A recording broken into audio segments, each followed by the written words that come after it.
আমি আবার শাশুড়ি বৌমার সংসারে চলে এসেছি।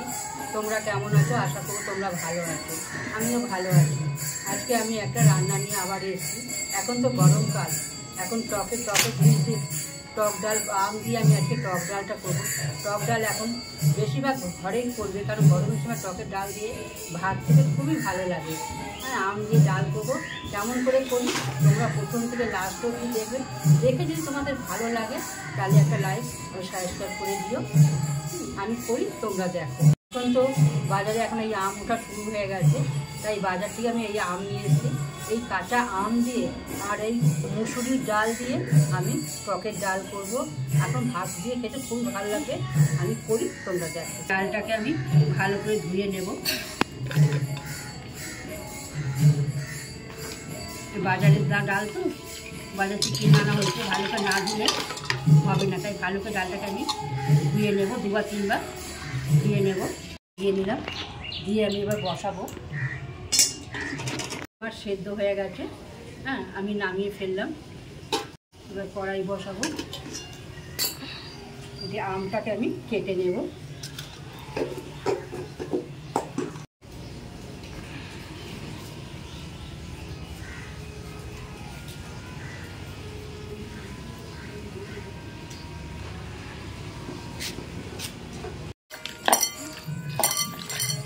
আমগুলোকে আমি ভালো করে ধুয়ে নিলাম। দিয়ে দেবো এই ডালটা সর্ষের তেল দিয়ে করলেই ভালো হবে। দুটো শুকনো লঙ্কা আমি ফাটিয়ে দিলাম। একটু কালো সর্ষে দিলাম। ভাজা হয়ে গেছে, খুব সুন্দর একটা মিষ্টি গন্ধ বেরিয়েছে। এবার আমগুলোকে আমি দিয়ে দেবো তেলের মধ্যে। দিয়ে একটু তেলের মধ্যে আমগুলোকে একটু নেড়ে নেব।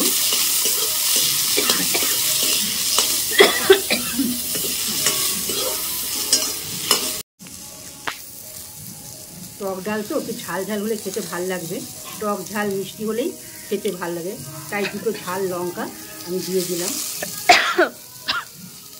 আর দিলাম স্বাদ মতো নুন,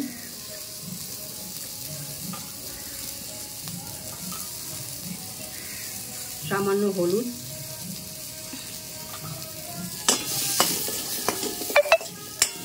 ডালটা আমি তুলে নিলাম।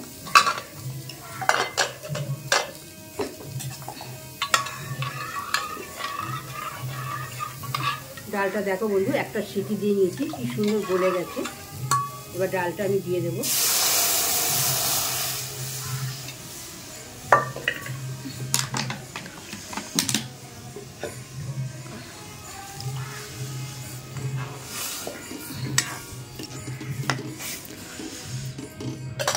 টক ডাল তো একটু মিষ্টি না দিলে ভালো লাগবে না, তাই সামান্য একটু, তোমরা চাইলে দিতেও পারো, নাও দিতে পারো, কিন্তু টক ডাল একটু মিষ্টি দিলে খেতে ভালো লাগে, তাই সামান্য একটু মিষ্টি দিলাম। আমার আমের ডাল হয়ে গেছে, হ্যাঁ, আমগুলো সিদ্ধ হয়ে গেছে।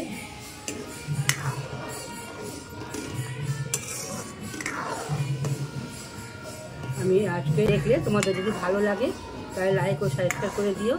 আজকে আমি এখানেই শেষ করলাম।